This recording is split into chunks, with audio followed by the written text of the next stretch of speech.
Good morning. It being a few minutes after 9 a.m. on Friday, August 8th, I hereby call this meeting of the Westborough Affordable Housing Trust, and we'll have a subsequent meeting of the Housing Partnership Committee to order. This is a hybrid meeting, so pursuant to Chapter 2 of the Acts of 2023, this meeting is being conducted in person and via remote means in accordance with applicable law.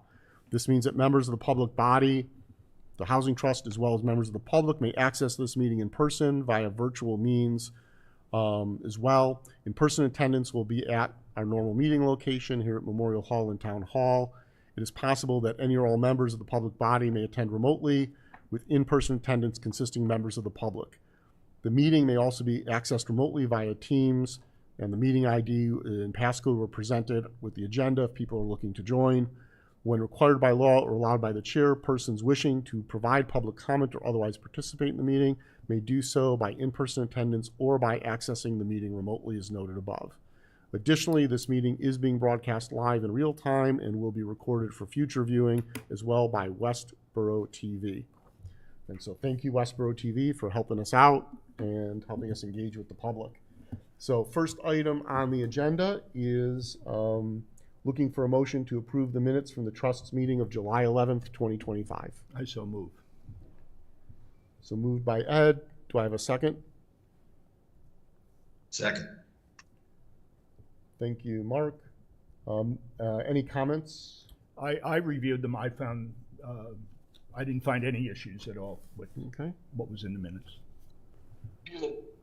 The only thing that I would make mention of, and I think it could just be a little misleading, is under the post road development. I think it's like the third point down or so, where it makes mention that there would be a 200K per unit would be the buy down. That's what we were saying it should be, right? As opposed to what has been offered. And I just feel like that should be clarified. That is the calculation per the bylaw. Exactly. And all I'm saying is I would throw per the bylaw on there just to make sure it's clear that that's where that's coming from, as opposed to from the developer. Okay. Yep. Other than that, I'm okay. Okay. Any other comments or changes? Okay. We amend the motion to approve the minutes as amended? Yes. Mark, is that okay as the second? Yes. Okay, so moved and seconded. I'll take a roll call vote. Steve? Herrera, yes. Hank? Roush, yes. Mark? Silverberg, yes. Ed? Ed Bain, yes. And Alan Edinburgh, yes. So it passes. You got to count 5-0 with 5 being present. Okay. Next on the agenda, we will. I need a motion to adjourn to a meeting of the committee as a whole for the Housing Partnership Committee. I so move that we recess from this meeting and move to the Housing Partnership Committee meeting. Second? Second. Second. Okay. Oh, okay. So Mark made the second as well. Moved and seconded. I'll do. We will be reconvening here the meeting of the Housing Trust once the Partnership Committee meeting adjourns. So roll call vote. Steve. Herrera, yes. Hank. Roush, yes. Mark. Silverberg, yes. Bain, yes. And Edinburgh, yes. Okay. So on the agenda is the Post Road Development Project. Right. And I will hand it off to Ed to bring us up to date. We basically, there's the working group. It's myself, Alan, and Steve. We did meet. We've gotten some back and forth with the post road development people. One of the biggest concerns was in the last go around in our model, where we were trying to figure out what they were trying to show their difficulty in meeting their return on investment. They threw in that they had that their cost per unit went from was low at 321,000. It should have been 94,000 more. So that just blew everything out of the water. I challenged them a bit on stuff and really didn't get a reasonable answer back. I got a lot of the email just went on about all the difficulties that builders have, et cetera, et cetera, et cetera. So we have been meeting with Jenny Gingras. Actually, we met this morning, Alan and I, with Jenny, and just discussing things. The ball's in our court as far as going back to PRR with any kind of, if you will, alteration from our inclusionary zoning. So the one thing to remember is the inclusionary zoning that was voted last October was passed 10-1.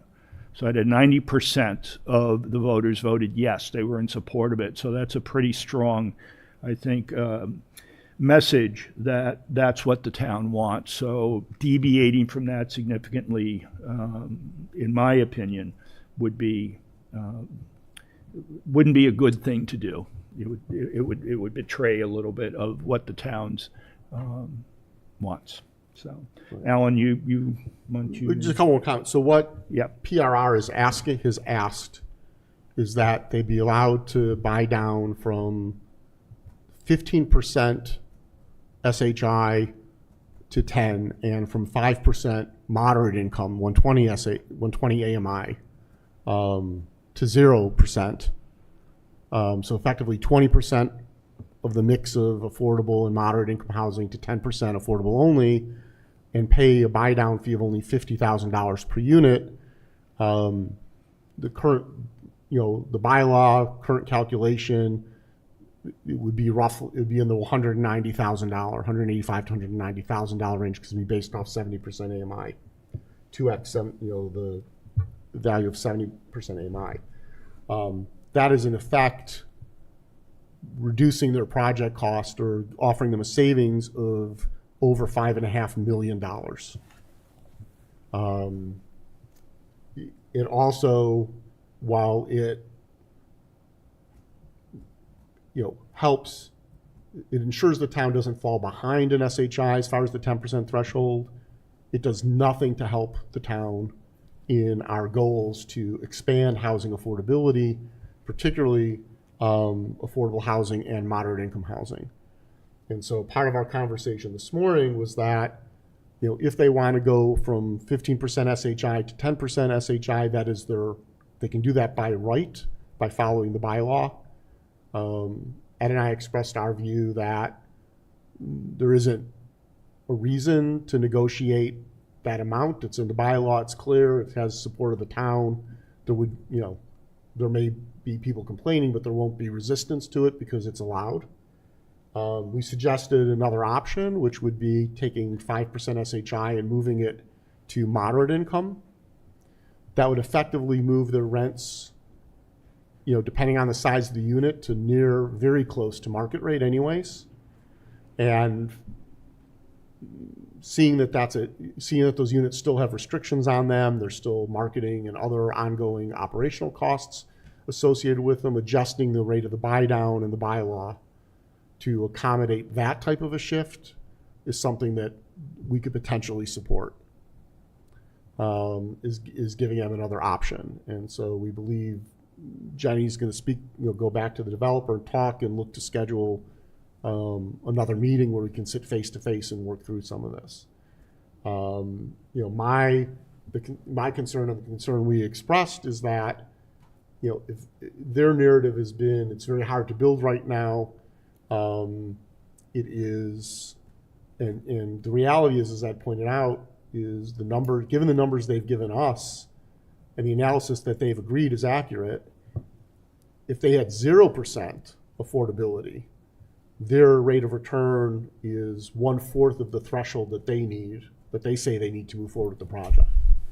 And so if the project's not viable, it's not viable. No matter what we do with affordable housing to mitigate their project cost isn't going to make it viable. At this point, most developers would delay or rethink the project and restructure it in some way to make it viable.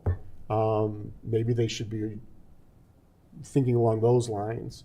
But that our view is that the town and the planning board should not, bend over backwards on this, that we should make sure that as the development moves forward, it still fits with the intent of the inclusionary zoning bylaw and the will of the community.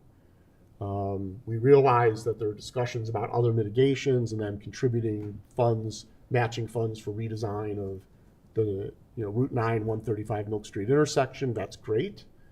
There are ways that can be structured that reflect the fact that if we're reducing the buy down of SHI to moderate income units, that's in recognition of the fact that those funds would effectively be some of the funds that they would use, or all of the funds that they would use for the Mass Work grant match, which can't come from us. It's got to come from them. So, I think it'll be an ongoing conversation, and we'll have more about this next month. Originally, I'd been advised that they might have started the permitting process at the meeting that just happened. They weren't on the agenda. As far as preparing a formal letter to the planning board, procedurally, we should wait until the permit application's actually been filed and those documents are available for formal review. Did I miss anything? Yeah.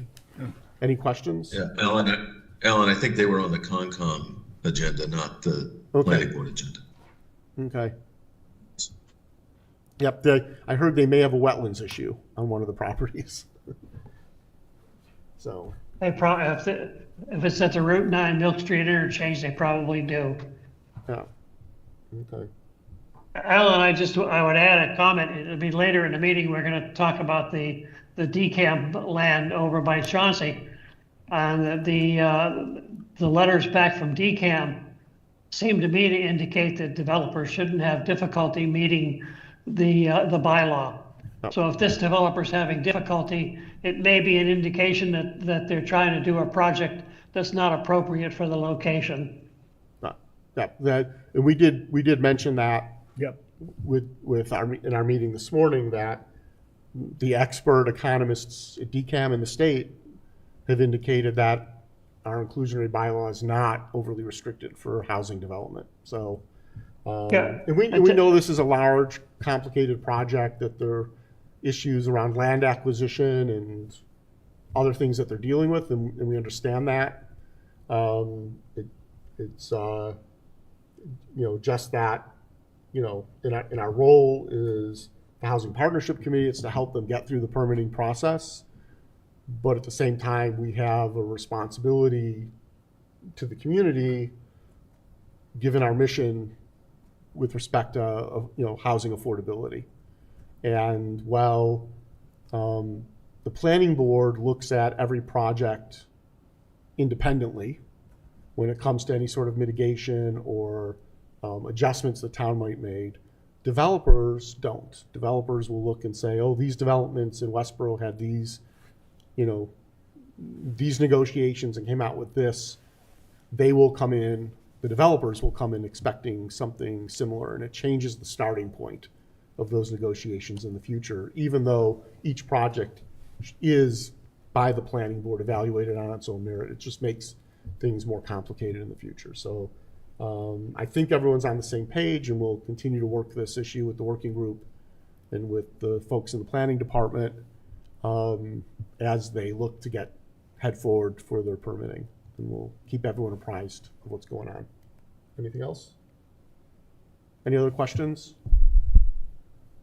Yeah, I have a question. Yep. So a couple of things. First of all, we saw that Lyman Street project get approved, but I haven't seen any progress on that. Is that related to similar viability issues? Do we know? You mean the DCAM property? No, I'm talking about Oh. Lyman Street. At Westborough Shopping Center. Right. I mean, I haven't seen any movement on that, even though the permitting's been in place. Is that because of the financing issues, or do we have any clue why that hasn't moved forward? And is it What I heard, possibly an indicator of the difficulty in getting Right. getting housing built at this juncture? I heard one of the concerns that they have in it, is steel prices, is making them maybe defer a while. That's what's, but Okay. I don't know if that is truly the case or not. We maybe should go back and give them a ring and just say, how are things going? What are your, you looking at? That wouldn't be a bad idea. Okay, so the next question would be, obviously, we're in the housing partnership role now, and Yep. I'm just trying to figure out what our responsibility or mission is from the housing partnership towards that affordability, or are we, again, that dual role, I just want to make sure I understand what we're tasked with doing in this role as far as protecting the zoning or making recommendations. So is the Housing Partnership Committee, our role is to work with the developer as they go through the permitting process. We've been doing that as far as the financial analysis that Ed's been providing. But the Housing Partnership's role is also to promote and support the development of affordable housing. And so generally it's, Okay. well, how do we help the developer get through so that the affordable housing component works for them and for the town?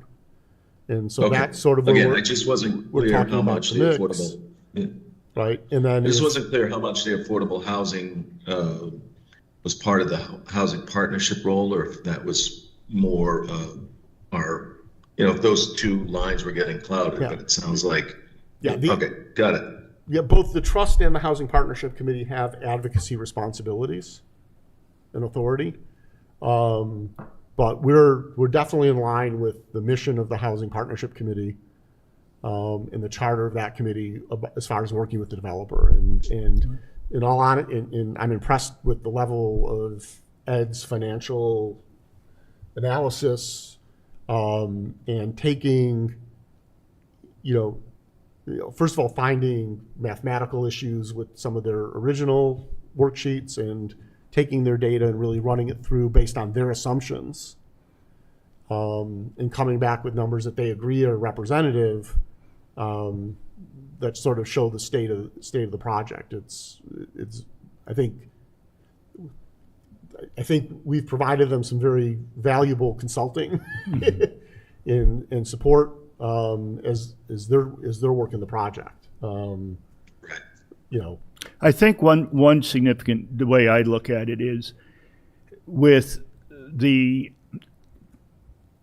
housing partnership, we provide expertise, guidance. We can facilitate if they're looking at funding sources, state agencies, things like that. We can bring our knowledge of that and guidance to a developer, as well as helping them go through any process, as well as explaining to them or guiding them on the affordability issues.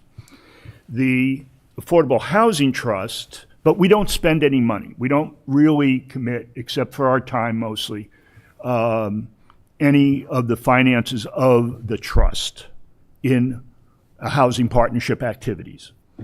In the housing affordability, we do spend our money. We're developers in a way, even though we RFP development out, we are in a sense the developers of affordable units.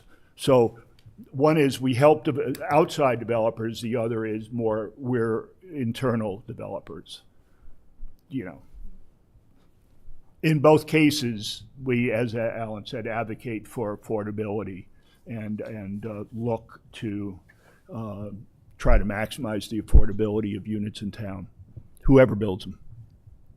Yeah, I guess I understand your point about the buy down and sticking to the inclusionary zoning. I'm trying to, again, I'm trying to play devil's advocate on that a little bit, and not because I want to give them a lower buy down amount. I'm just trying to think of all the benefits that this project could have if they contribute to the redesign of that intersection. Right. If we see something developed there that's not a car dealership, if we see additional tax revenue from this project. I mean, 5 of our biggest taxpayers are apartment buildings, and this would probably join that group. So, you know, again, those are all positives from this project. Right. And But I don't think their model is affordable. Their model is luxury. And Mark, from if that there are standpoint- if there are alternative, if there are positives that we as a committee believe are of substantial value to the community, we can advise them of that thinking. It's up to them to bring that forward with quantitative, to quantify the impact and bring it forward to the planning board when they ask for the adjustment, they ask for a better buy down or. Right. So I mean, I think you're right. Hey, they'll bring in tax revenue. You've got to ask yourself, are there other developers who would bring in the same or a larger amount of tax revenue and still meet the affordability criteria, or use the property for another purpose that's in line with the zoning and that's in line with the priorities of the community? Mm-hmm. But there's bound to be other people who are interested in that intersection, in property that's nearby that intersection. Okay. Okay. okay. So that said, I'll entertain a motion to adjourn the Housing Partnership Committee meeting and return to the Housing Trust meeting. So move. So moved. Okay, no, at this time we'll take the motion from Hank. Do I have a second? I second. At seconds, okay, roll call vote. Hank? Roush, yes. Mark? Silverberg, yes. Steve? Guerrero, yes. Bain, yes. And Edinburgh, yes. So passes 5-0, 5 being present. We now reconvene and continue with the Housing Trust meeting. Item on the agenda, I'll hand over the floor to Hank to give us an update and start the discussion, is the HB Cottages project. I mean, kind of the capsule update. We took 2 concepts for each site to the one stop and received a lot of what I call technical feedback on, hey, here's some things you need to add to your concept. Here's the things you need to do to get to a site plan. Here's the places where we have concerns. So we have a lot. Our engineers took that input. We have notes.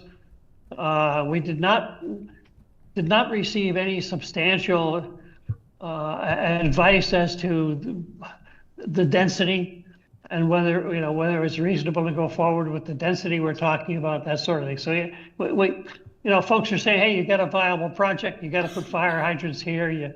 We like a T hammerhead for Beach Street versus a rotary, but nothing that says the project's viable, not viable, or has major impact on a direction. It's mostly all technical feedback, which our engineers will incorporate when the time comes that we're ready to move on with further detail in our drawings.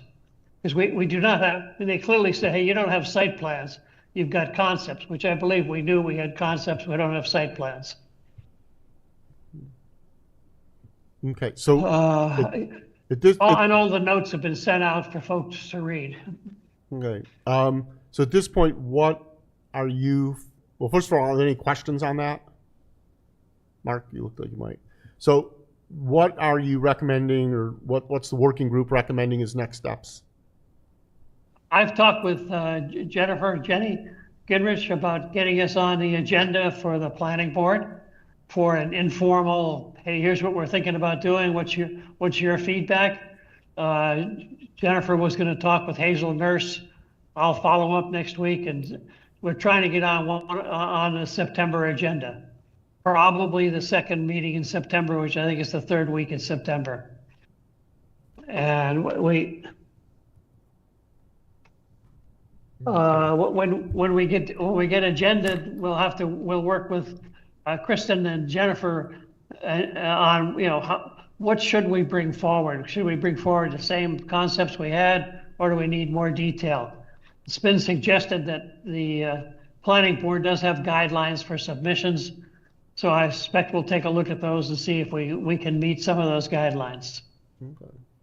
One decision we need to make is, I'm not sure that I'm not convinced that it's valuable to keep carrying forward two separate sites simultaneously with these groups, because the feedback, you're gonna get the feedback you need with one side or the other, and you're just gonna confuse the issue by bringing two sites forward.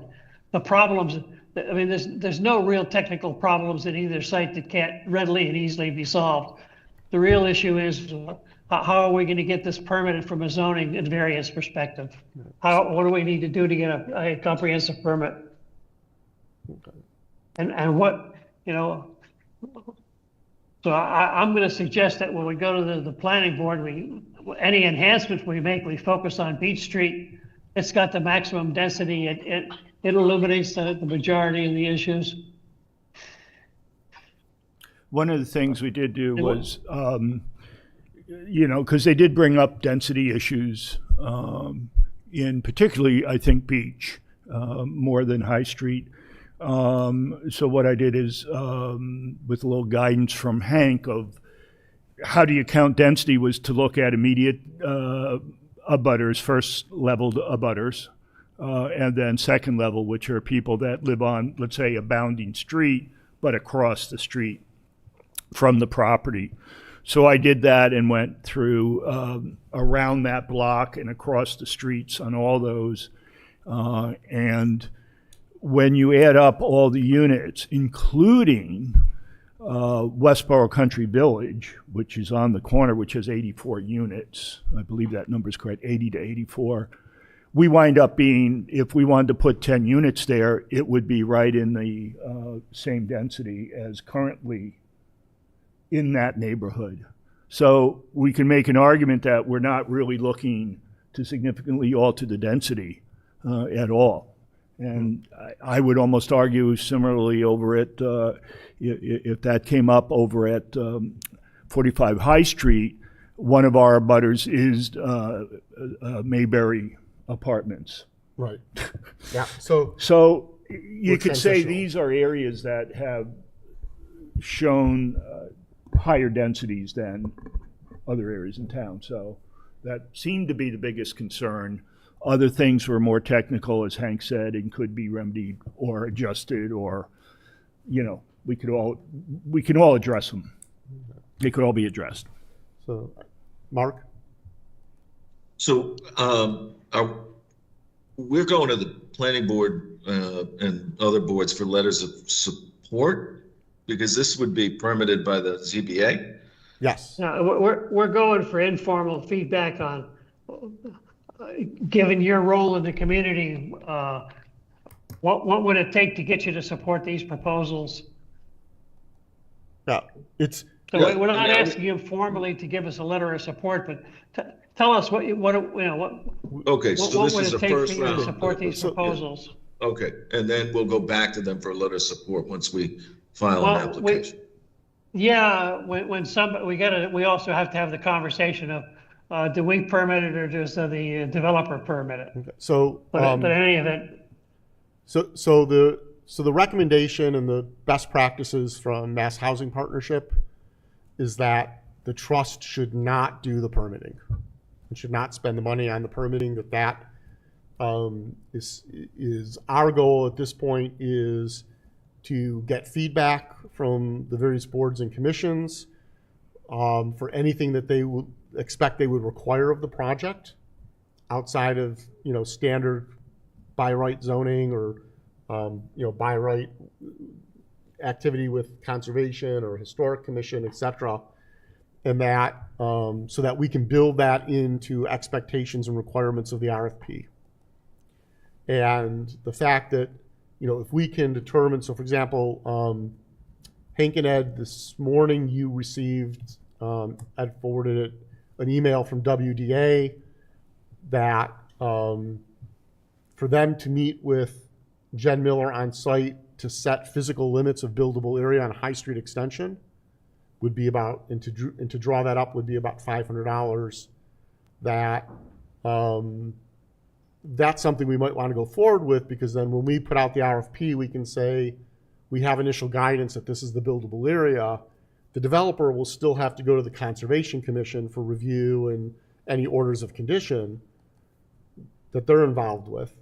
But we would have basically the Conservation Commission saying, in general, given the concepts, this is the buildable area.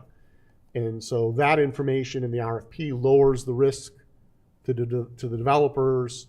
It shortens their process. It saves them money. You'll get better bids. At the same time, it gives us the opportunity to go to the planning board as well. If they've reviewed the concepts and say, we support this concept, or we prefer lower density, or think about X, Y, and Z, we can build that into the RFP. We can then, once we have a developer, go back and ask for letters of support to the Zoning Board of Appeals. From them, it would be Planning Board, Conservation Commission, because Six Beach is in the historical district. The Historical Commission should have some guidance for us. And then finally, just for the sake of community support, going to the Select Board, even though they don't have permitting or oversight. But again, any sort of site plan review could end up before them as well. And so having those letters of support, where the trust has those letters, goes with the developer to the ZBA for the 40B variances, makes it easier to get the projects through the comprehensive permit process. So I understand Hank's concern about 2 properties versus 1. I think it might be good then for that, when we do go to the planning board, to ask for 2 agenda items, 1 for each property.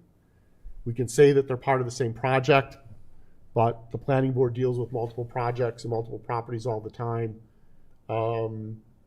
So that, ideally, if we feel we're ready to finalize an RFP this fall, maybe set a goal of our November meeting where we vote that we're ready to issue the RFP,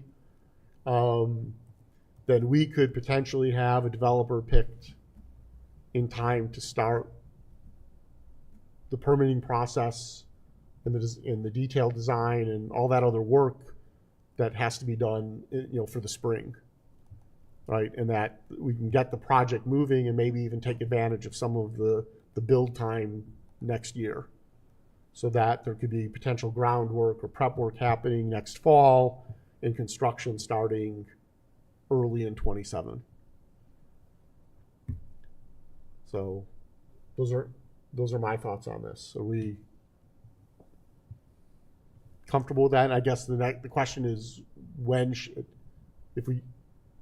I think I'm going to ask the working group to go forward with the work with Waterman Design. It's within the budget previously approved to get that buildable box from our conservation directors as initial guidance, and look for and get feedback from Jen Miller if we should go before the Conservation Commission before we issue the RFP for guidance, and if so, get that on an upcoming agenda.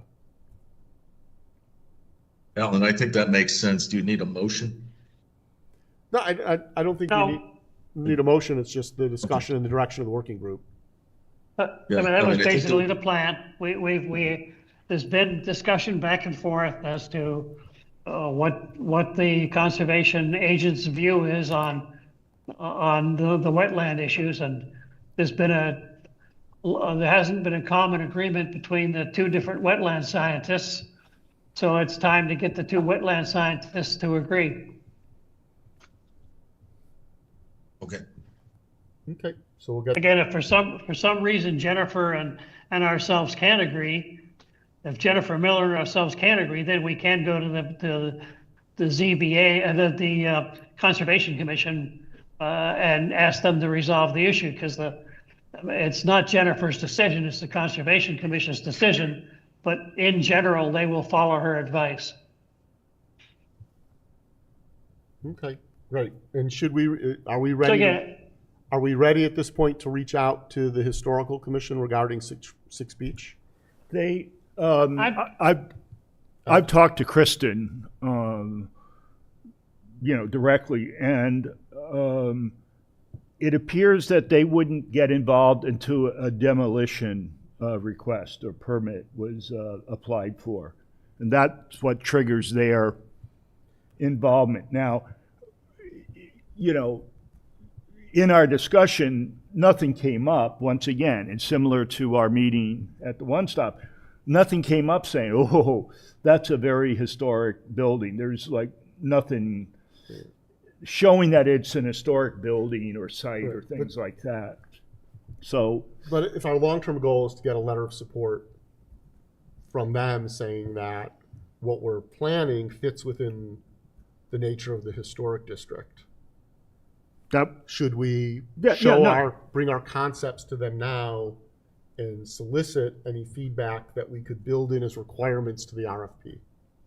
I think it wouldn't hurt. I mean, The more you Sure, we can- socialize it, the more people are, we try to get on the same page early on, the better. So I know they don't meet real often, but I can try to see when's the next. we can ask them if they'd like us to come to their meeting. Yeah, well, I think it's a request. I guess I would phrase it as we'd like to come to the meeting. So if they have any concerns or things they'd like to see us require in the RFP, Yep. so that we respect the historical district, we want that feedback so that it's a requirement of the developer when they issue the bid, and we're not arguing about it later. It's an expectation. I can make contact with the chair. Or do you want to add? Either You one. want to I mean, do that? I know Kristen. Go ahead, From Ed, a- you're welcome to do it. Okay, why don't you do it, Ed? I'll do it. Okay, great. Thank you. Okay, moving on. I'm And gonna. as soon as we get scheduled with the planning board, I'll start talking to the ZBA chair and start identifying a slot with the ZBA. Okay. I think one conversation with the ZBA chair might be, since we've been advised that this is the town's first friendly 40B, Yep. that we have a process discussion so that it's not, a friendly 40B isn't evaluated the same as you would evaluate a non-40B project. A friendly 40B should be evaluated the way you would evaluate a 40B project. The only difference is the decision of the ZBA cannot be appealed to the Housing Appeals Committee. There's no state enforcement, which gives the ZBA a little more oomph and authority in any recommendations or requirements they put on on the permit they issue. So it's a subtle difference. I know Hank in some prior conversations about other projects, it's been, well, we have to give this the same consideration as we give any development. These two properties combined as a development, as a friendly 40B project, would be following the guidelines for how they would otherwise evaluate 40B developments. We also need to ask them whether they're comfortable issuing a comprehensive permit for both properties as a single permit, or whether it's better to get it permitted as a permit for each property. Right.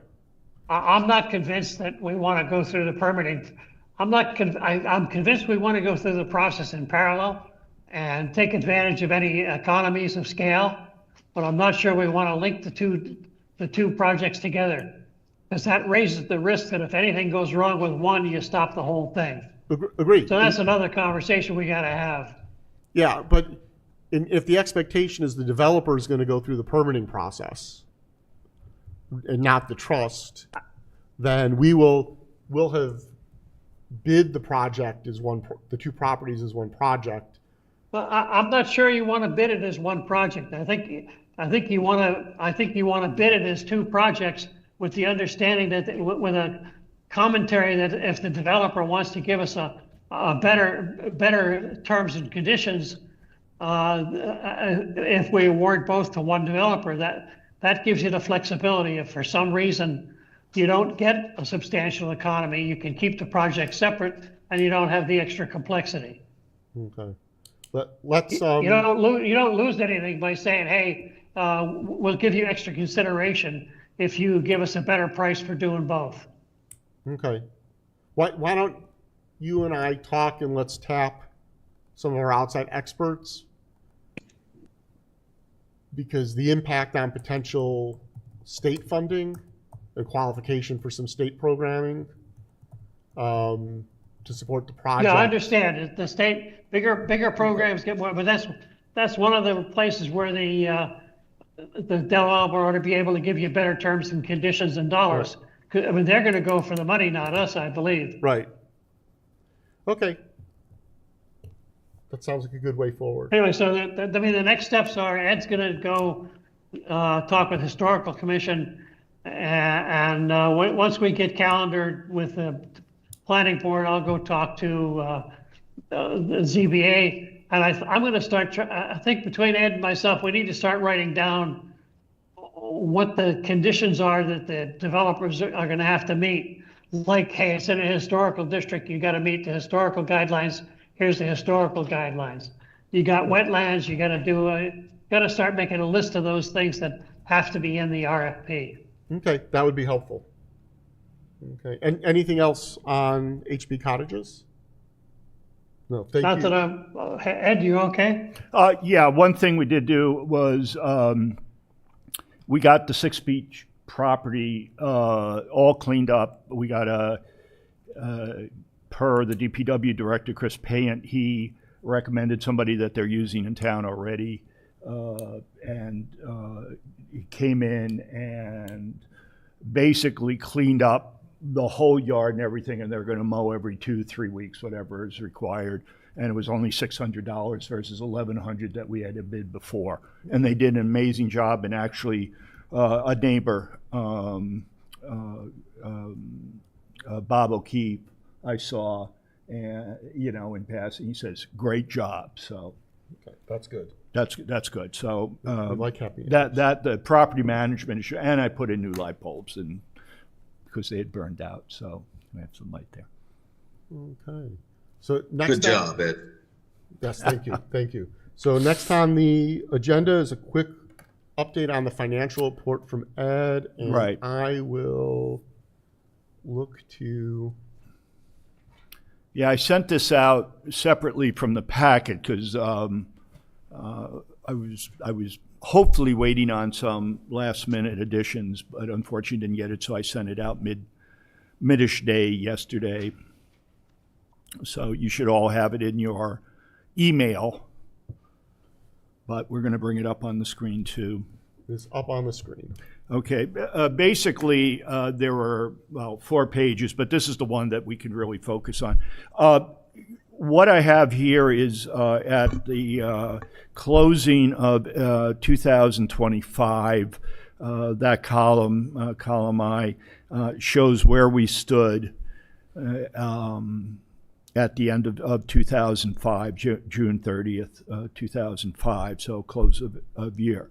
The 2 caveats on that, which I mentioned in my email, were, number one, the monies, the $201,000, et cetera, that was voted to transfer from stabilization over to the trust's accounts last October at the Fall Town meeting, had not been transferred, and that's based upon the Rockland Trust statements that I get at the end of every month.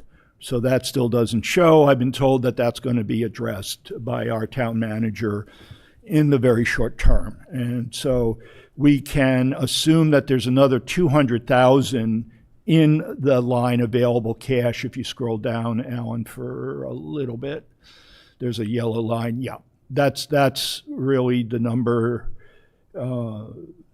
the one, the 1.318 should really be like a 1.315. And I also showed year to date in for FY 2026, because we have had some expenses there. So the only thing is we don't have that 201, and the expenses, I've asked for a dump about 4 weeks ago of our expenses for FY25, and I've yet to receive them, because what I do is I validate what I've sent in with what the town believes they've spent across our various cost categories. So I'm pretty confident I have the right numbers there. So we can go with that, about a 1.5 million available cash. And the other two documents in there, well, there's another page which shows you the breakdown for each project, the various categories over the past few years, as well as the final two documents are statements of financial condition and activity summary, statement of activities. So questions? Mark, I think. Mark, you have a question? Ed, can you just check your distribution list on that, because I don't think I got this email. I did it on trustees. Oh, I wonder if you've been added in. I'll check the distribution lists. Okay, yeah, I sent it to Okay, trustees, thanks. and Yeah. maybe we haven't changed that to include you. Okay, no worries. But we'll get it to you. Thanks. Okay. Other questions? No surprises. I mean, is what it is. We had a good return. What is encouraging is that if you look at the very top, you can see I that. pulled it off. Oh, okay. Well, basically, we earned. If I get it down here, let's look at the current inflows. Investment income in FY25, because we have, the portfolio holding and it is invested, we received $126,000 just from, our investments, in treasury bonds, et cetera, et cetera. This is all done by Rockland. So, another 126,000. There we go. Okay, great. Thank you very much. Moving on, next on the agenda is the DCAM property auction set for September 10th for the property at 0 Lyman Street. As you recall, that's just north of Dr. Solomon Fuller Way. And so it abuts our town's Lake Chauncey property, as well as it's between two of the remaining state facilities along Lyman Street.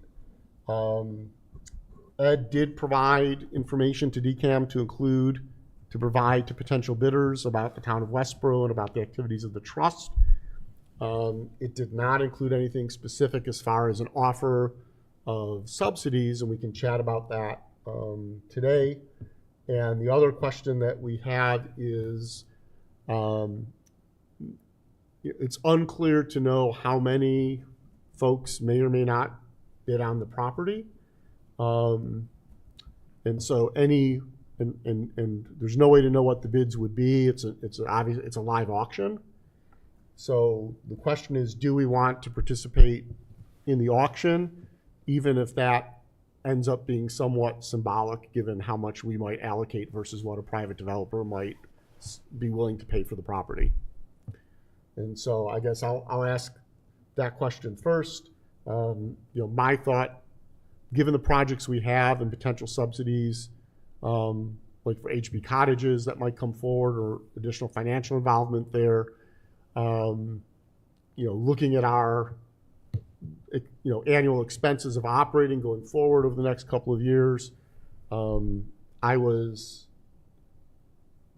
thinking that if we were to do a potential bid on the property, maybe 750,000 maximum, probably less than that, maybe $500,000 that we could authorize to head in that direction. We could do that, and then also elect to do something where if we don't win the bid, that we let DCAM know and let other bidders know that we'd be willing to provide subsidy to increase the affordable and or moderate income components above and beyond what's required in the town's inclusionary zoning. And we could do that with or without putting a financial number to it. Thoughts? Hank? Will the auction, is DCAM going to put a minimum bid as part of the auction process? To my knowledge, there's no I minimum. mean, they've mentioned doing appraisals. So my understanding is there is no minimum bid on the property. The way the auction's been posted, we can double check that because that would already be disclosed. It's presented as an absolute auction. There is a requirement for 30-day close. So which eliminates some bidders that may be agencies that would need to get funding as part of the development.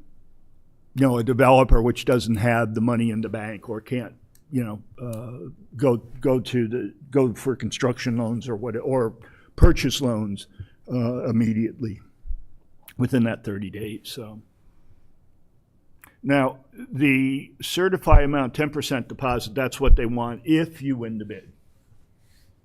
Correct? That's how I read it.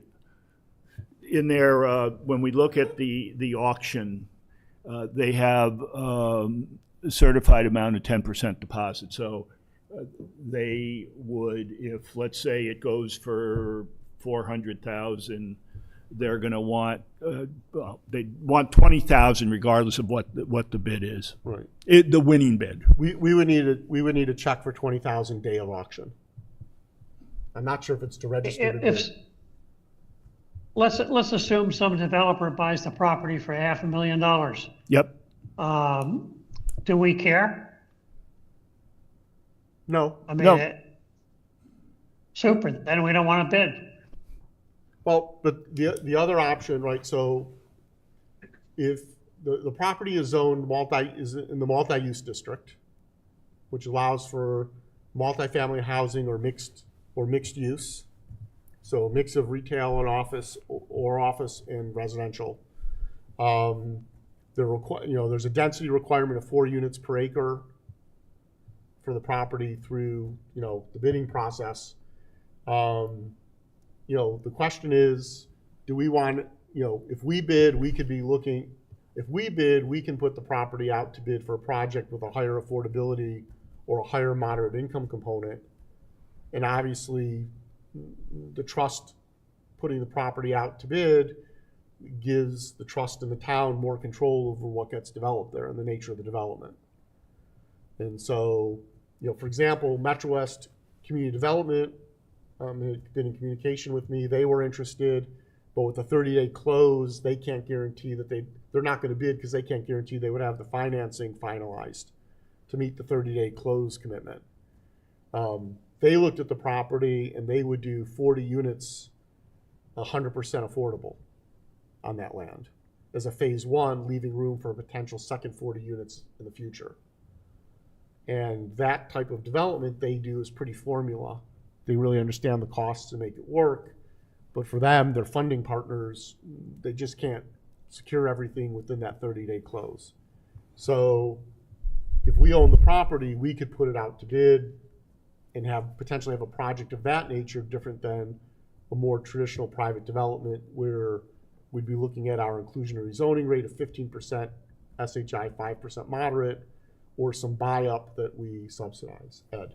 Yeah, I guess the question is whether we should approach Metro West if they feel that they can, in the end, do what they've proposed, the 40 units affordable, have an agreement with them, and I know time is short, to say, if we purchase the property and are able to sell it to you, at a certain price, which may actually be a little lower than what we pay,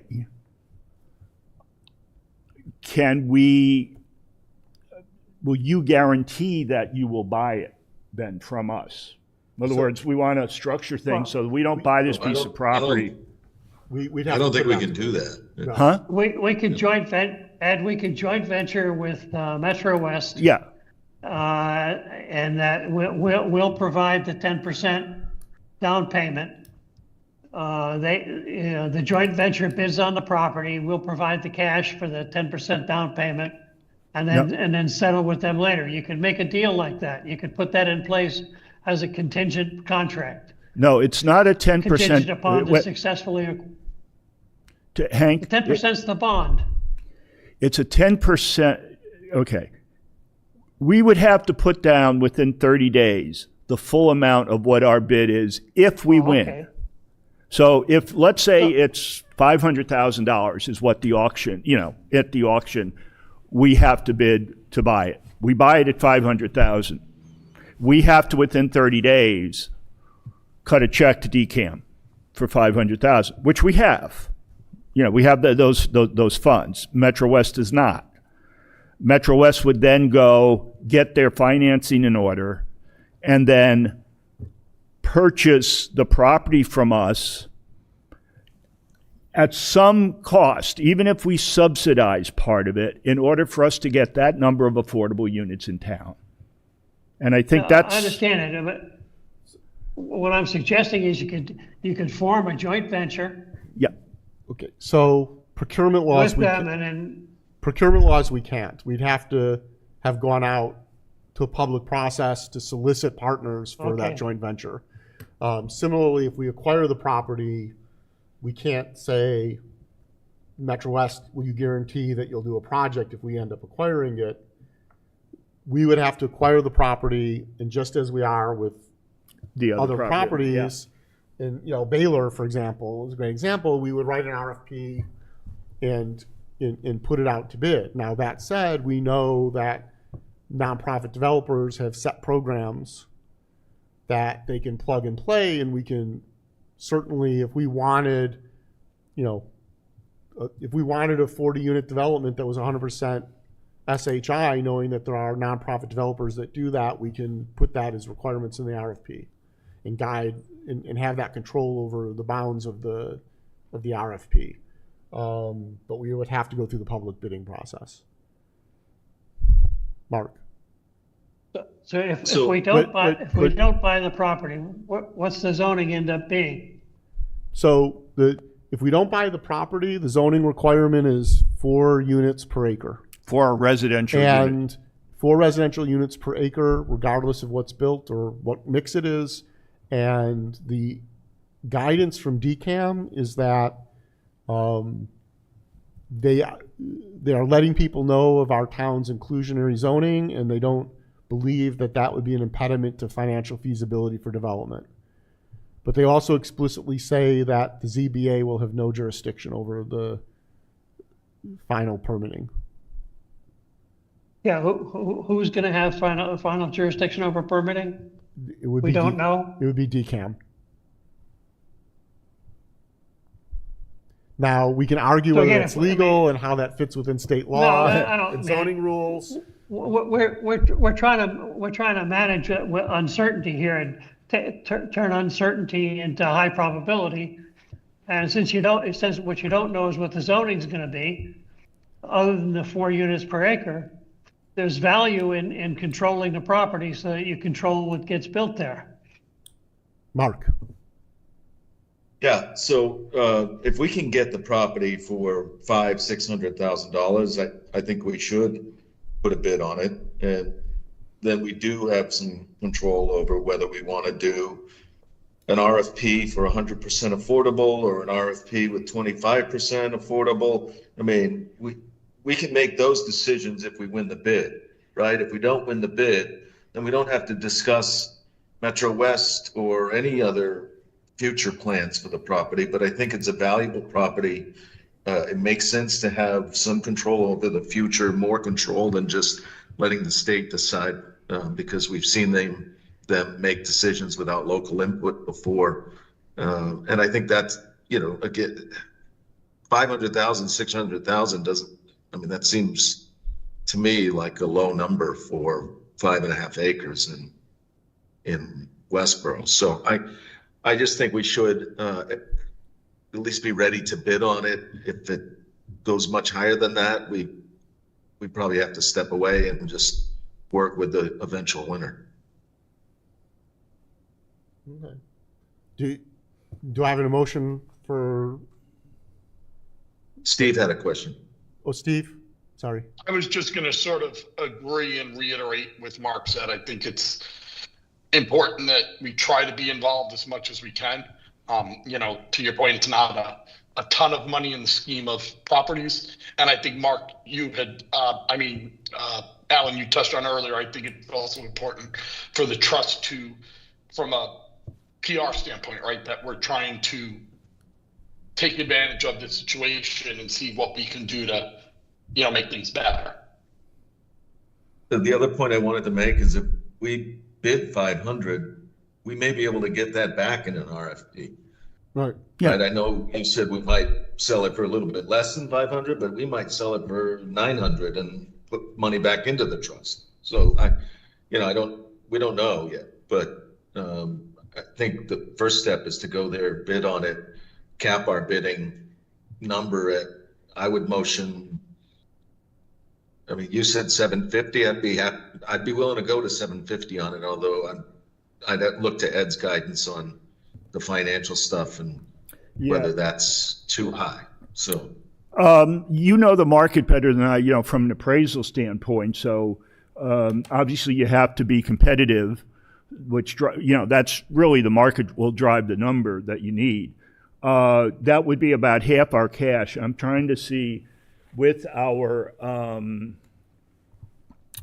we have limits where we need to get a blessing from select board. We'd still be under that limit. Would we still be? Okay.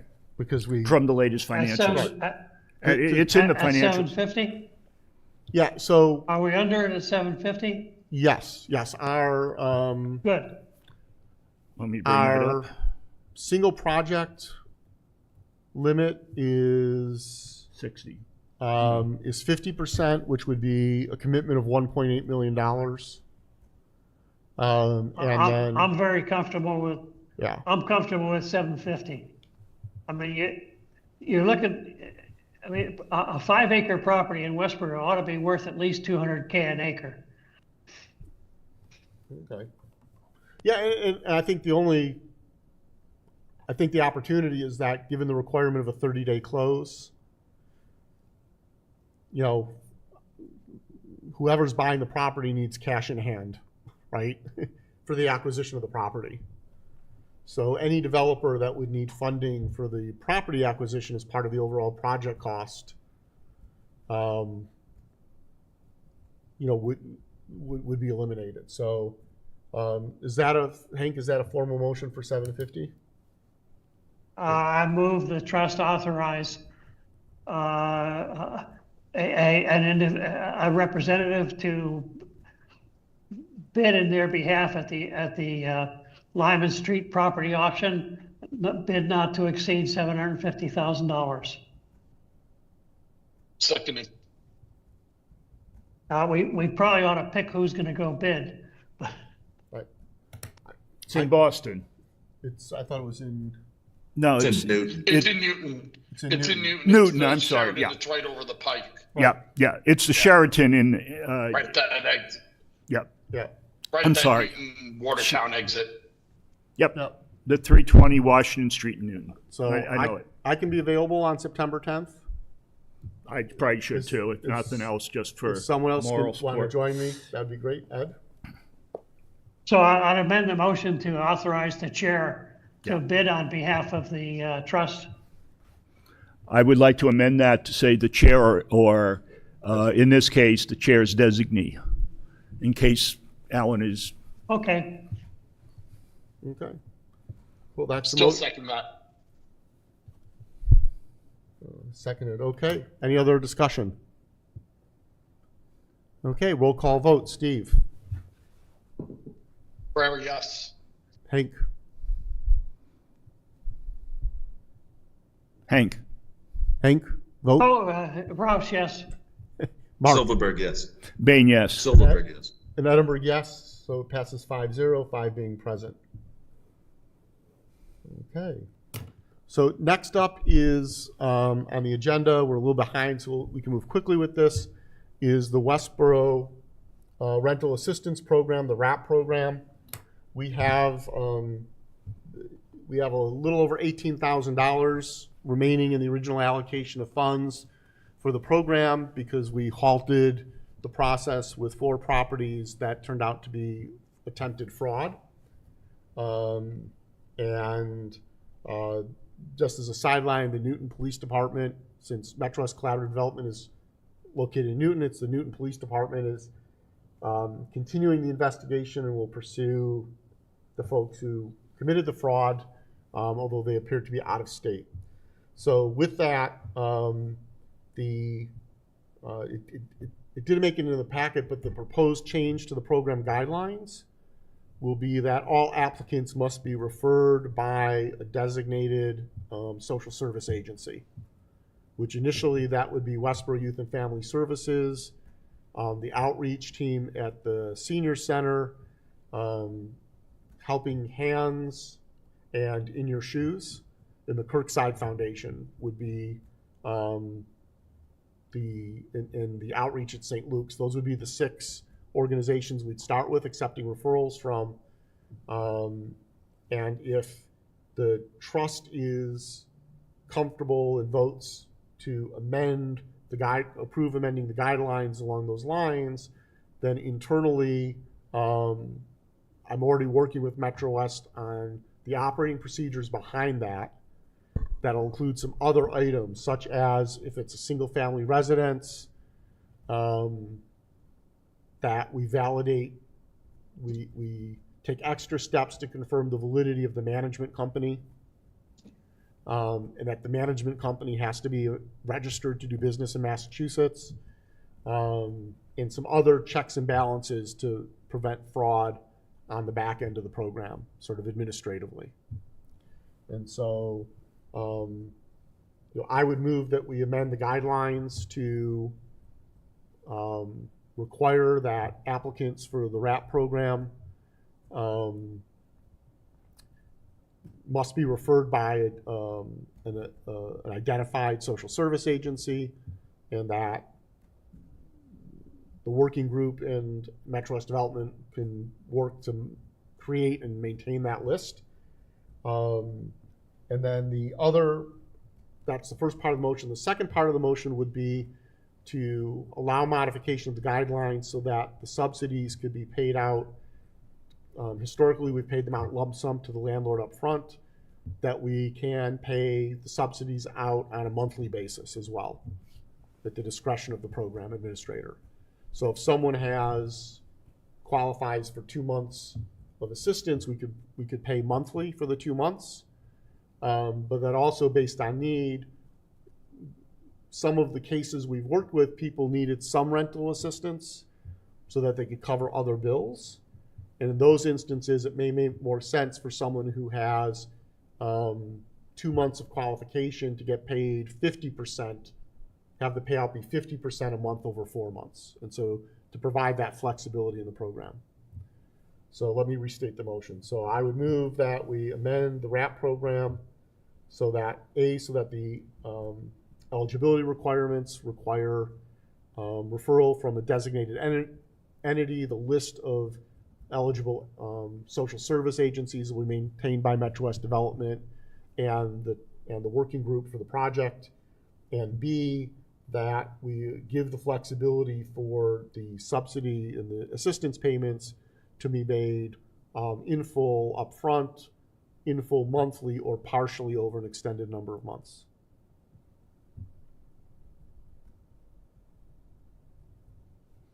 Second. I'll second. No, Or Mark seconded. no, it doesn't matter. Okay, any questions? Any discussion or questions about this? No, I just think it's a good idea. We're just tightening down, and Metro West did a good job of red flagging, the items, and that's freed up, the cash of 18. How much? Yep, just over 18. Just over 18K, and we have heard from Youth and Family Services a significant need for that locally, and so they're anxiously awaiting our freeing up of that cash through these what Alan's just motioned for. So I support it. Okay, I'll go to vote. Steve? Herrera, yes. Roush, yes.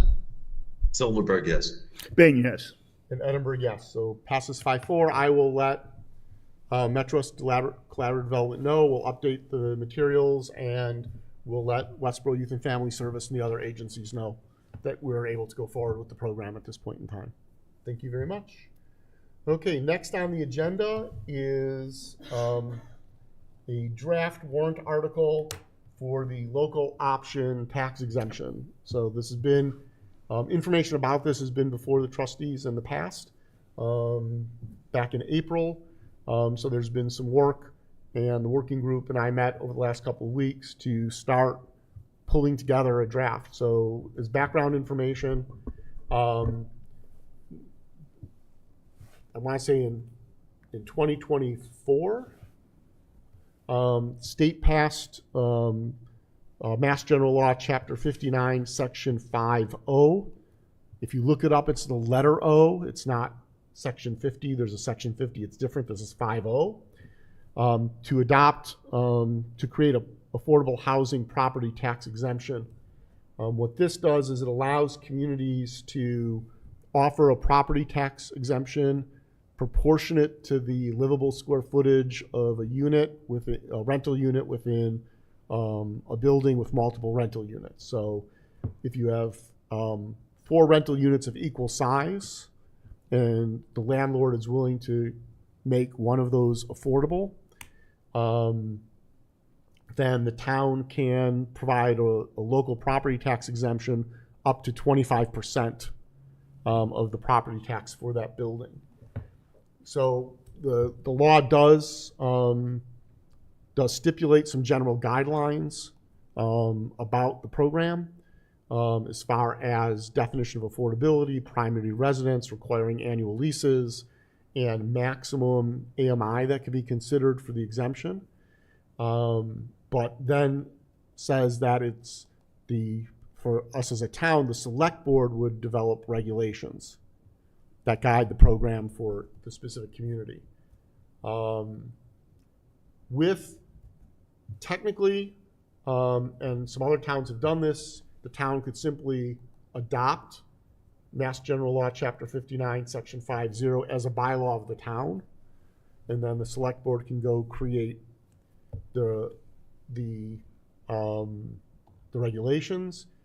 Westborough historically, for items like this, has felt that not just to accept the state law as a bylaw, but to create a parallel bylaw that sets the general guidelines under which the select board would create the regulations. And so we've taken a stab at that, and that's in the packet. So it establishes the purpose, it sets roles and responsibilities. So part of what's necessary is to know that the tenants and the landlords, the property itself, are in compliance and eligible for the program. That requires a monitoring organization. That's a function the trust is now providing for other affordable rental units in town. So we would provide that service. The exemptions would actually be authorized by the Board of Assessors, just as they authorize any tax exemptions for other state and local community programs. And by statute, the regulatory authority over the program would be the select board for program rules and regulations. What we're recommending is that some guidelines for the rules and regulations as far as application and acceptance, exemption, acceptance for specific properties, rules around compliance monitoring, and how does a landlord withdraw from the program, and that's really important because that affects the tenant, right? And so part of what we thought it was important to include in the bylaws, was one, eligibility, and two, exiting the program. So let me start with eligibility, and you can read along in the bylaw that's in the packet, and we will post this on the website as a draft as well. I'll do that later today after the meeting. What we're saying is that we shouldn't offer the exemption to any affordable housing unit that is already required to exist.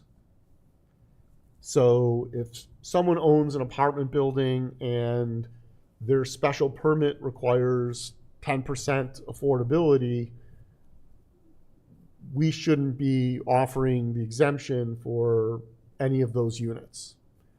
And so what we're saying is that units that are required by federal or state law regulation, existing town bylaw, any existing deed restriction, addendum, or agreement that's been filed with the Register of Deeds, any condition within a special permit or a comprehensive permit, any decision, ruling, or order by the Zoning Board of Appeals or the State Housing Appeals Committee or any court, land court, or any other court of competent jurisdiction, or any legal settlement agreement or other instrument approved by a court of competent jurisdiction or under binding arbitration. So basically, if there's any legal basis for those affordable units to be required and exist, that they wouldn't be eligible for the exemption. So what this will do, it'll predominantly affect property owners who don't have a requirement for affordability, but might consider it because, well, making a unit affordable lowers the rent they receive, and also the tax exemption lowers their operating cost.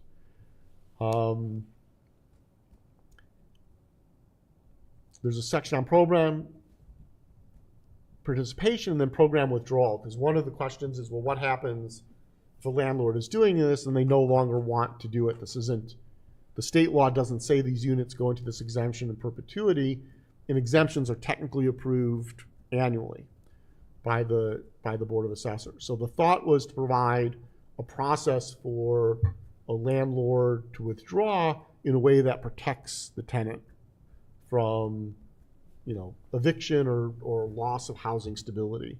And so the model that was used in drafting this actually is Massachusetts statute 70B, that for certain types of affordable housing that revert from affordable to market rate, some rules. And so one is a lengthy notice period, so that the tenant, if they're not going to be able to stay in the unit as affordability is removed, has opportunity to secure other housing. But then also, as part of the withdrawal, is for the 3 years after the withdrawal date, when they're no longer in the program, if the current tenant is remaining in the property, the rent increase is limited to CPI plus 3%. And so it can't, if you have a unit that the affordable rent, let's say, is 15% below market, because that's how the numbers work, the landlord can't, on the withdrawal date, simply jump to market. They have to step up to market over a number of years in a way that hopefully the existing tenant could absorb, or at least, if not in perpetuity, absorb for a period of time that lets them secure other housing. Okay. Oh, we're getting some background noise.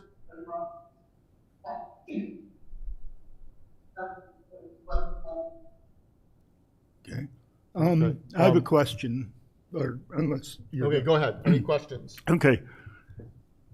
This is obviously the assessor would determine, let's say somebody has a 3-family home. Right. Okay.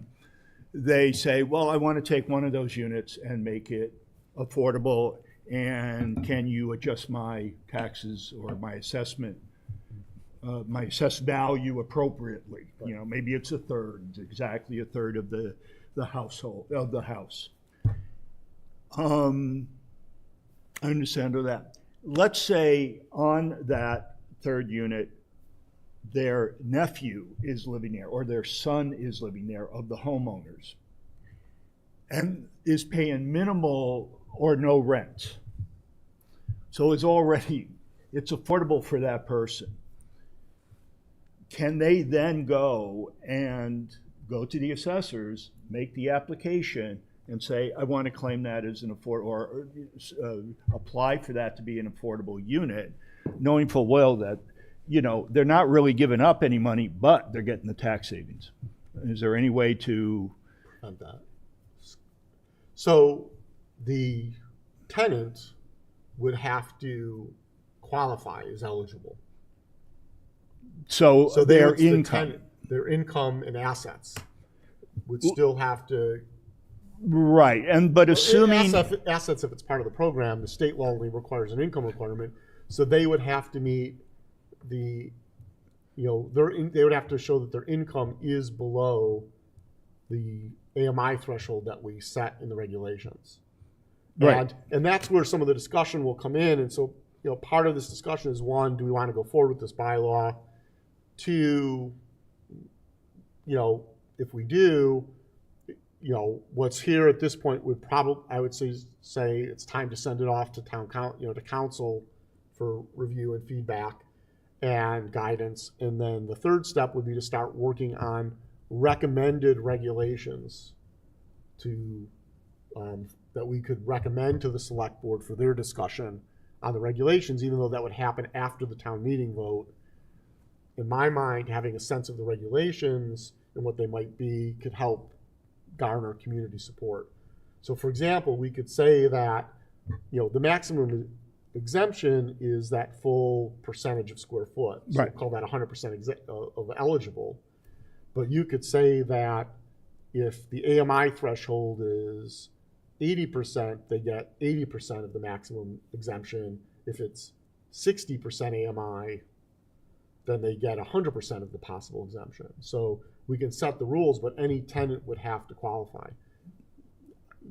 I'm not sure we can, but we can see if we wanted to exempt immediate family members, so that, you know, because it's also not, you know, it has to be a separate unit, right? But it can apply to accessory dwelling units as well. So right.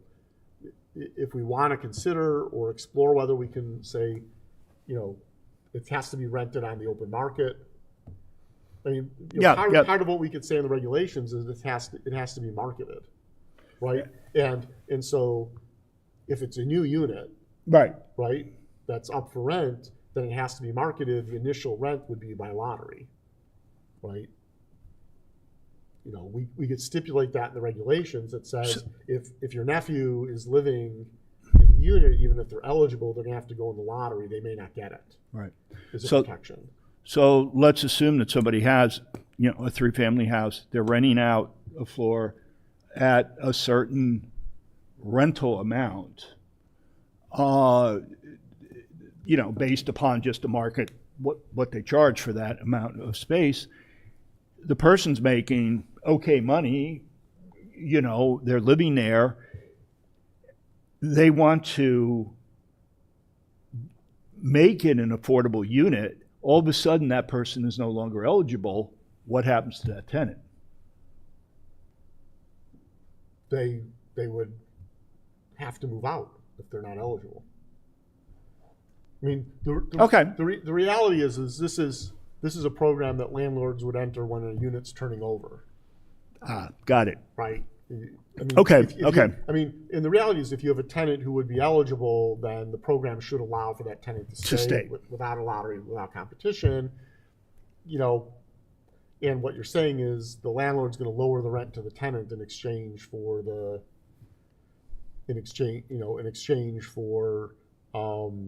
tax break. The tax break. Now, but they can only, even if they lower it, it's still, the tenant has to be eligible. Yes. Unless maybe they're existing or something. Right. No, the tenant has to be eligible. So you would only do this conversion if At turnovers. you would only do this conversion at turnovers.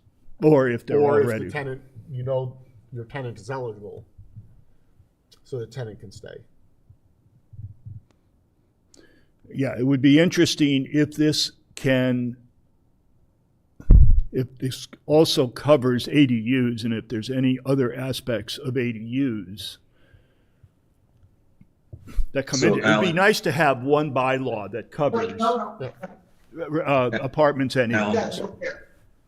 Yep, Mark? So Ed But I like raises to it. put in there, like, quarter-time. They would start out with what- Okay, go ahead, Mark. We're getting background noise from something else here. Oh, I wasn't sure what that was. Ed raises an interesting point. What protection is there for existing tenants if a landlord says, well, I want to go in this program, you don't qualify, so I'm giving you 30 days notice? I mean, that seems like there's a lot of protection in here for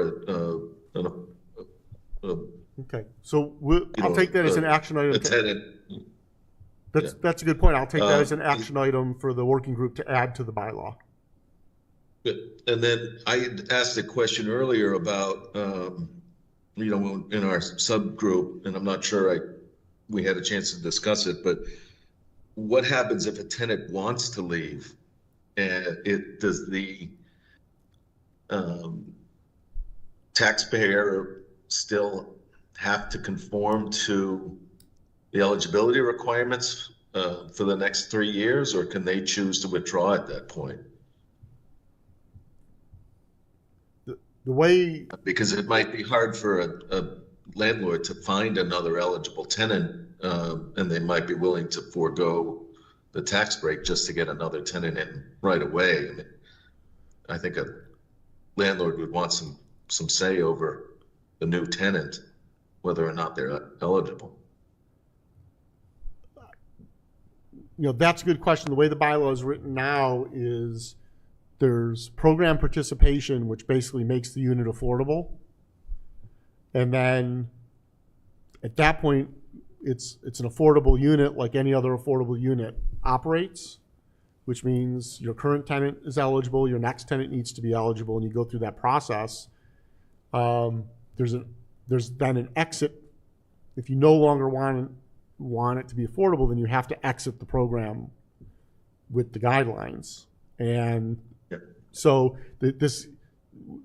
what I think what we're trying to avoid is, I've got someone who wants to rent my apartment, but they can't afford it at market rate, so I'm going to join the program. They're eligible. I'm going to join the program, give it to this tenant, and when they leave, I'll go back. We're trying, the bylaw Right. the bylaw is What written now happens- that it separates being in the program and having an affordable unit from any specific tenant. You're in the Right. What program. happens if the tenant gets a raise, though, Alan? Do they have to move out? They Like, would, are we going to yeah, penalize they them for would making there's a period, if tenants are no longer eligible, there's a period duration by which they're allowed to stay in the unit, and then they're no longer allowed. They should move. That's the same as all apartments. That's the same as all affordable housing rental units. So we would operate. I was trying to draft this in. So these are issues to take back to the working group, and I think we continue working on it. Okay. When is it? And then I guess my last question would be, I'm not as concerned with Ed's scenario where there's a 3-family and somebody's letting their kid live there in one of the units. I mean, that to me is a good thing. There's an opportunity cost because they're not getting income, they're supporting their child or whatever. I'm concerned with like a large project like Arrive with 700 units that says, yeah, we're going to take 20% of our units and allow them to be affordable, but they're already renting those at affordable rates. all this does is give them a tax break. Yeah, so we Like, can, I don't know what, I don't know what the, um, you know, the market rate is and for those units and what the affordable rate is, but if the affordable rate is 1,500 a month and they're already charging 1,500 a month, so they're not gonna see any like revenue losses, but all of a sudden they're, uh, you know, we're as a town are losing 20% of their taxes. no, agreed. It's a So big hit. I think part of what we can And do. there's no, go ahead. So there are multi-family rental properties in town where they're charging rates that would not be significantly different than what would be required if they formally made the units affordable. All of those that we're aware of are month to month. So there's no tenant protection with those. So, you know, the state requires an annual lease. There's some other requirements as well. We can build stuff in the regulation. We can target the program at specific size of developments, right? So we could say that this is for, you know, it's an opportunity for smaller landlords to participate in the affordable housing program. We could limit it. We could look at the demographics of our apartment complexes. The vast majority of rental units in Westborough in large complexes.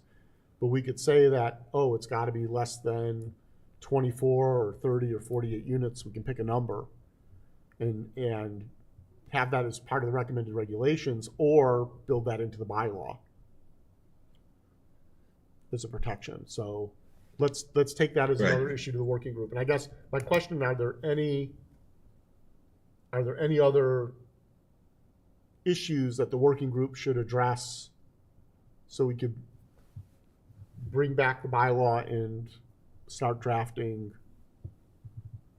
recommended regulations? When is the submission of articles due? What's the deadline? I have to look. I think we it's- just it'll- got it'll- an it'll- email. It'll be mid, I didn't see that. Well, it'll be mid-September, Okay, I believe. so we can,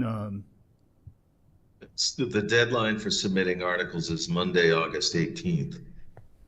Okay, Can you put a placeholder in on the 18th and then still modify? yeah, I mean, I can submit what we have right now as a placeholder, I and we can modify.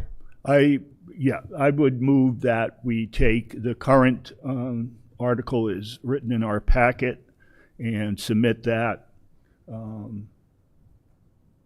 at least as a placeholder. I'll second that, but as a placeholder, yeah. Because I do think we have some work to do. Okay. Okay, Second? Oh, you seconded. Mark seconded. It was a- so roll call vote. Hank? Roush, yes. Mark? Silverberg, yes. Steve? Ferrer, yes. Bain, yes. And Edinburgh, yes. Okay, great. I'll make that happen. Okay, it's 10. We're running late. I'm not as good at keeping the time as Ed as chair, but we have some very quick project updates. 3 Baylor Avenue, the project work is going forward. I don't know if we have an update on his schedule. It's in the packet. Mark O'Hagan sent an email the other day. He said the rough plumbing has passed. They've completed the HVAC and are waiting on the rough electrical inspection and service. I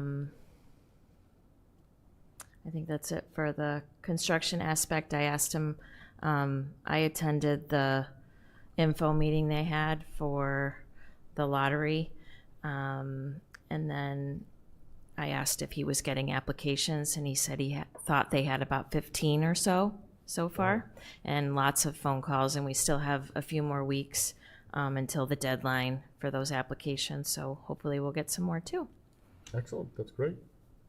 So 1830 Lyman Street, I'll just cover this very quickly.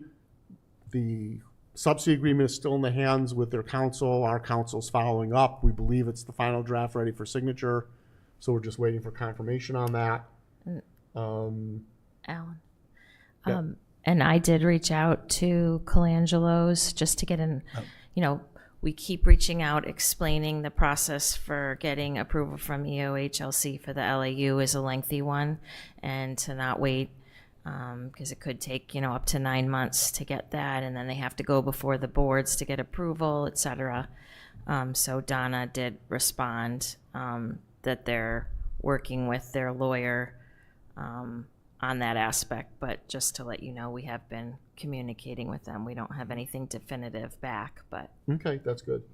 Yeah, earlier it was brought up about whether, what's the status of their construction schedule. Yeah. Would it be appropriate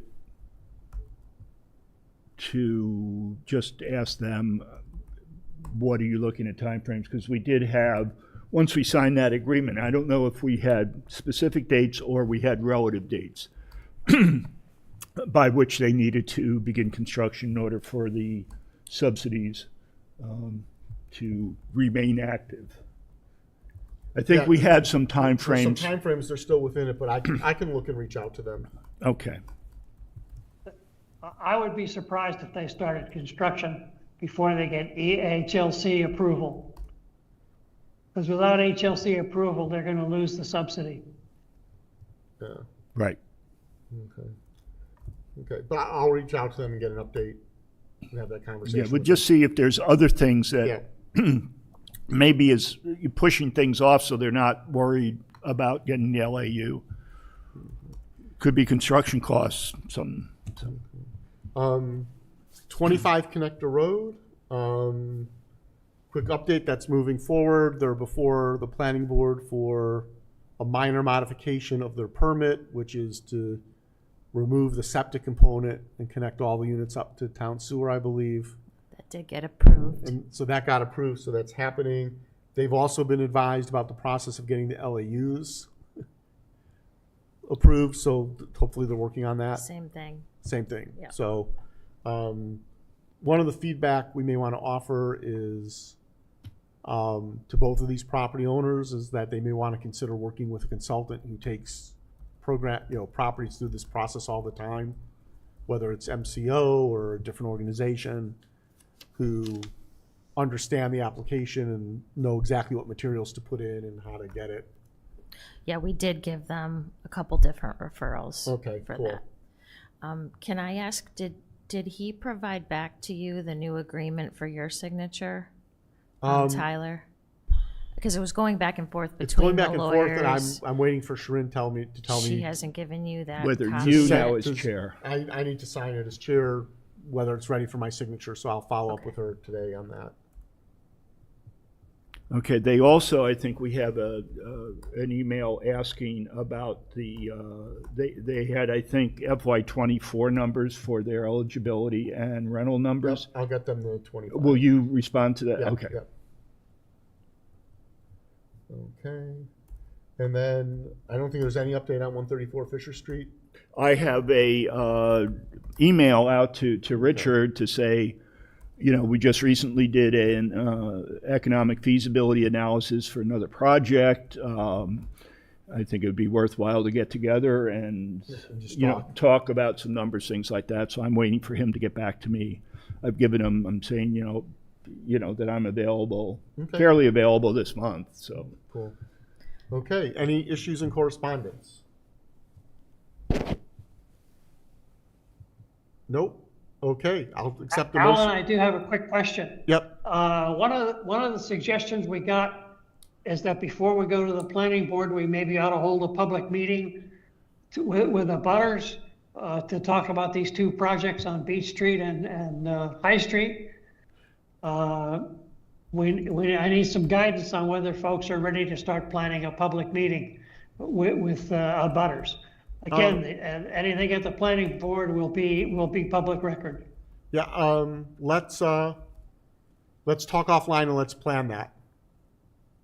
Let's Okay, plan for thanks. something in September. Okay. On that, I'll take a motion to adjourn. So moved. A second? Second. Any discussions? No? Okay, roll call vote. Steve? Ferrera, yes. Hank? Roush, yes? Silverberg, yes. Bain, yes. Edinburgh, yes. Motion 5-0, we're adjourned. Thank you very much, Westborough TV, for the technical assistance and the coverage. And thank you, Kristen, for your work on behalf of the trust.